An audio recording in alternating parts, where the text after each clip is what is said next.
Pada teknik sepak kedeng ada 3 fase, yaitu fase persiapan, fase eksekusi, dan fase lanjutan atau follow through. Yang dimana pada fase persiapan, seseorang yang ingin melakukan sepak kedeng, dia berdiri dengan badan agak condong ke belakang sedikit, dan kaki tumpuan adalah kaki yang tidak dominan, yang untuk menstabilkan di bawah atau bertemu dengan lantai. Sedangkan kaki yang untuk menendang itu adalah kaki bagian yang dominan.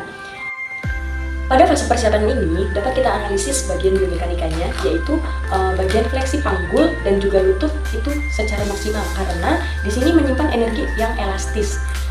Kemudian ada keseimbangan di sana, yang dimana keseimbangan ini tergantung dari aktivitas pemain dan kekuatan dari otot bagian perut dan punggung bagian bawahnya. Eksekusi yang dimana ini fase pada tahap bola terkena sentuhan dari kaki, yang dimana kaki diangkat atau mulai menendang ke depan lalu ke atas itu secara cepat, dan kemudian bagian atas kaki itu, bagian punggung kaki itu mengenai bola, perkenaan bolanya di sana. Jadi punggung kaki itu yang dikenakan oleh bola tersebut.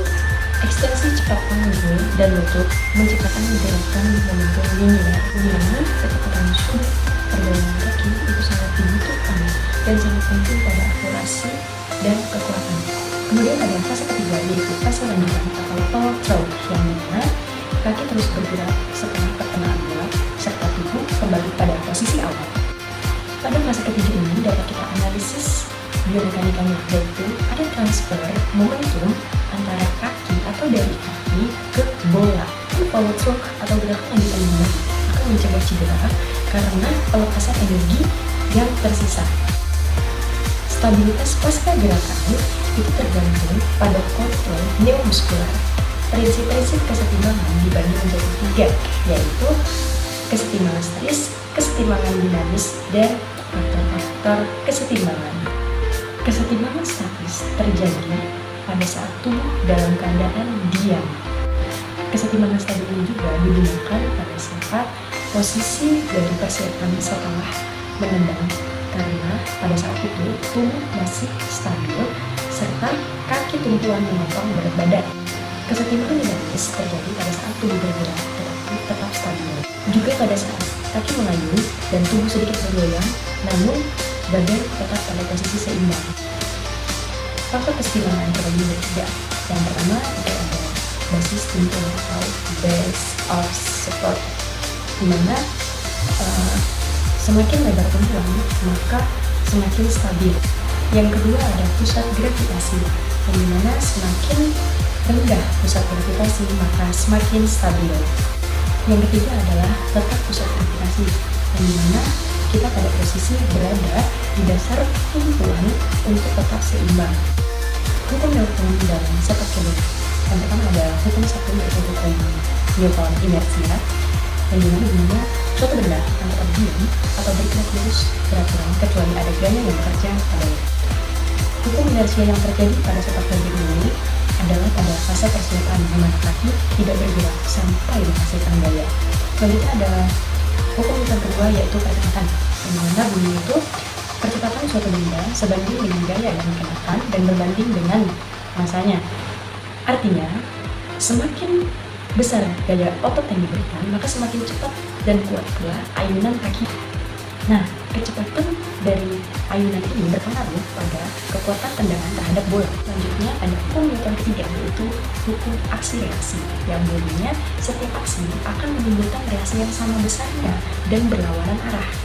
Hukum aksi-reaksi yang terjadi pada sepak kedeng yaitu pada saat kaki memberikan aksi terhadap lantai, menekankan pada saat tumpuan, kemudian lantai memberikan reaksi atau gaya ke atas, lalu tubuh terdorong naik ke atas saat ayunan dilakukan.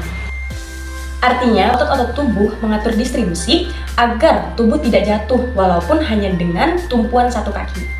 Selanjutnya masuk di hukum kesetimbangan. Berdasarkan mekanika, tubuh dikatakan seimbang jika jumlah semua gaya sama dengan 0 dan jumlah semua momen atau presi sama dengan 0. Macam-macam kesetimbangan ada 5. Yang pertama ada statis, dinamis, stabil, labil, dan netral. Nah, pada statis ini yang terjadi pada saat saya pakai deng adalah pada saat berdiri siap menendang, yang dimana ciri-cirinya diam, stabil, dan tidak bergerak. Yang kedua ada dinamis, terjadi pada saat mengayun kaki sambil menjaga postur tubuh, di mana ciri-cirinya ini bergerak tetapi tetap seimbang. Yang ketiga ada stabil, di mana ini terjadi jika tumpuan kaki kuat dan otot core aktif. Ciri-cirinya adalah sulit goyah. Yang keempat ada labil, ini terjadi jika tubuh condong berlebihan dan tidak seimbang, di mana ciri-cirinya adalah mudah goyah. Yang kelima ada netral, di mana ini terjadi saat tubuh melayang setelah menendang dengan ciri-ciri mudah berubah posisi tetapi tanpa kehilangan keseimbangan.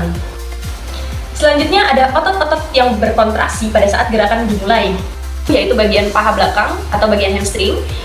Otot yang berkontraksi adalah biceps femoris, semitendinosus, dan semimembranosus, di mana ini berfungsi untuk mengatur kaki ke belakang atau fleksi lutut. Kemudian bagian tubuh yaitu paha depan atau quadriceps, di mana otot yang berkontraksi adalah rectus femoris, vastus lateralis, medialis, dan intermedius. Ini berfungsi untuk menegakkan lutut pada saat ayunan. Kemudian ada panggul. Otot yang berkontraksi adalah gluteus maximus dan iliopsoas, di mana ini berfungsi untuk ekstensi dan fleksi panggul. Lalu ada betis. Otot yang berkontraksi adalah gastrocnemius dan soleus, di mana ini berfungsi untuk menstabilkan kaki tumpuan. Kemudian ada bagian tubuh yaitu perut dan punggung atau core, yang dimana otot yang berkontraksi ada rectus abdominis, ada obliques, dan vector spinae. Ini berfungsi untuk menjaga postur dan keseimbangan tubuh.